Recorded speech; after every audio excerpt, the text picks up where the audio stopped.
Hello बच्चों, welcome to my YouTube channel. And आज हम करेंगे बेटा क्लास 9th की यानी कि 9वीं क्लास की साइंस की वर्कशीट, विज्ञान की वर्कशीट नंबर 38 यानी कि 38, और ये आपकी 30 सितंबर की वर्कशीट है।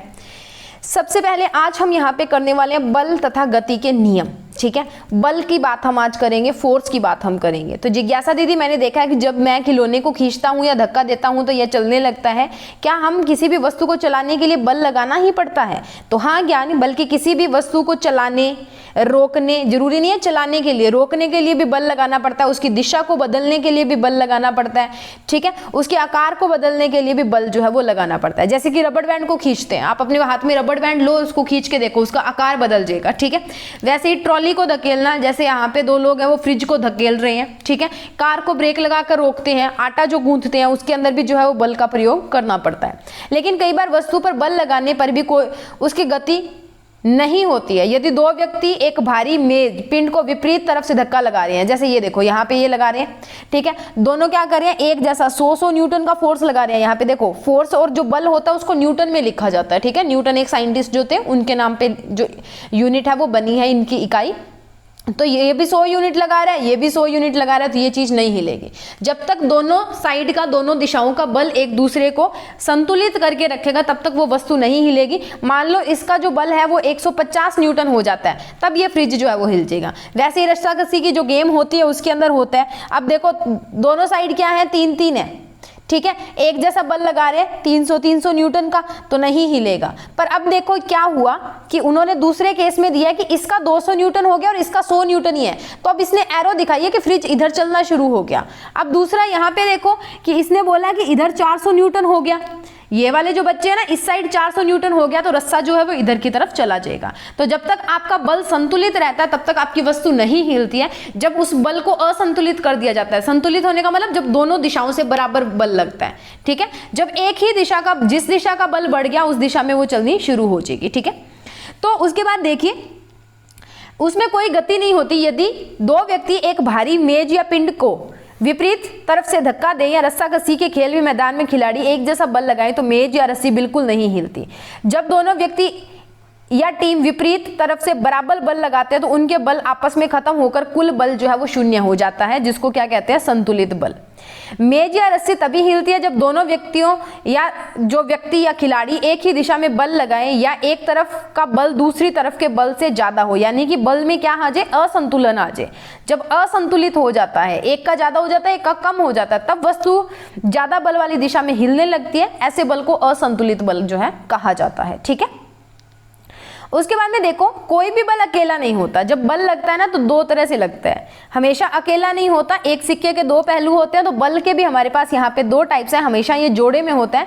या दोनों बल हमेशा विपरीत दिशा में लगते हैं, एक जिस दिशा में लगेगा, एक ईस्ट में लग रहा है, एक पूर्व में लग रहा है तो एक पश्चिम में लगेगा, एक उत्तर में लग रहा है तो एक दक्षिण में लगेगा। ठीक है, जब भी दोनों में से एक बल दूसरे से ज्यादा हो जाता है तो ही गति होती है। जब ये दोनों विपरीत दिशाओं में जो लग रहे हैं, ये देखो एक तो टेबल का जो अभी बल है वो है, और एक वस्तु के भार का जो बल है वो हमेशा नीचे की तरफ लगता है। एक चीज हमेशा याद रखना, वस्तु के भार का जो बल है वो हमेशा ही नीचे की तरफ लगता है। ठीक है, उसके बाद में घर्षण बल। घर्षण मतलब किसी चीज के मतलब किसी चीज के साथ रगड़ते हुए जाने से या उसको टच करते किसी सरफेस के साथ, उसकी सतह, जब दो सरफेसेस की सतह, जैसे मान लो ये एक टेबल है, इसके ऊपर एक बॉल पड़ी है, तो जब इनके जो सरफेसेस होते हैं, सतह आपस में जुड़ी हुई होती है और ये बॉल इस टेबल के ऊपर मूव करेगी, इस टेबल के ऊपर चलेगी। ठीक है, तब जो बल लग रहा होगा ना वो घर्षण बल लगता है। घर्षण बल हमेशा इस दिशा में अगर ये बॉल चल रही है तो घर्षण बल हमेशा इसकी विपरीत दिशा में लगता है। और घर्षण बल क्या करता है,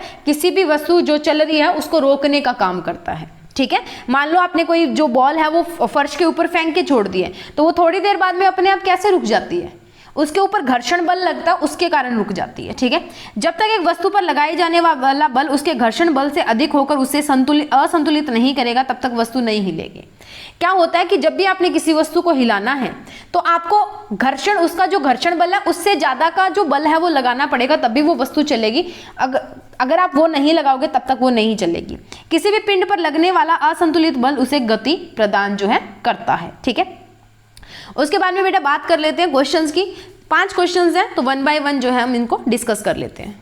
पहला क्वेश्चन है, देखिए बल क्या क्या कार्य कर सकता है, उदाहरण सहित लिखिए। तो बल किसी वस्तु को चला सकता है, रोक सकता है यानी कि गति दे सकता है, उसकी गति को कम भी कर सकता है, उसकी दिशा व आकार, मैं बेटा यहाँ पे नहीं आएगा, वह आएगा, इसकी दिशा व आकार को बदल सकता है। जैसे कि रबड़ बैंड को खींचना, आप आपके हाथ में आपकी मम्मी का या खुद का रबड़ बैंड होगा, उसको खींच के देखना, उसका आकार बदल जाएगा, ठीक है। जैसे ट्रॉली को धकेलना, ट्रॉली को धकेलते हैं आगे की तरफ तो गति मिल जाती है। आटा गूंथना, ठीक है, सो उसमें भी हम क्या कर देते हैं, जैसा हमें पहले मिला होता है उसको जो है वो अलग फॉर्म के अंदर ले आते हैं, आटे गूंथने के अंदर, ठीक है। उसके बाद में घर्षण बल किस दिशा में कार्य करता है, तो घर्षण बल गति के विपरीत दिशा में लगता है।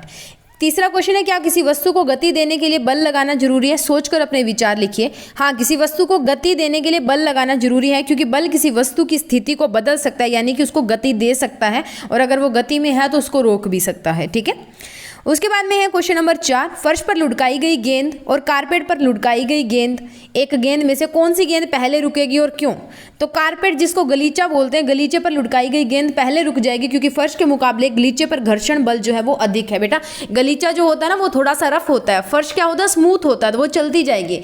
गलीचे के ऊपर क्या होते हैं, उसके फाइबर्स होते हैं, फर्श होते हैं, ठीक है, बूर सी नहीं होती, उसके कारण वो रुक जाएगी, ठीक है। उसके बाद में 5वां क्वेश्चन है, दिए गए तीर ए और बी के निशान, दिए गए चित्र, आपको एक वर्कशीट में चित्र दिया हुआ है, उसमें ए और बी के निशान दिए हुए हैं। ए एक साइड में लग रहा है, ठीक है, बी इधर लग रहा है और ए मान लो इधर लग रहा है।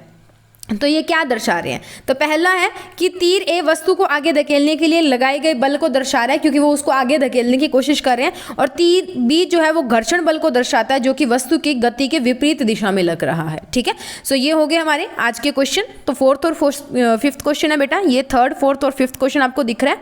उसके बाद में मैं आपको दिखा देती हूँ 1st, 2nd और 3rd क्वेश्चन, ठीक है। सो इसी के साथ हमारी वर्कशीट यहाँ पे खत्म होती है।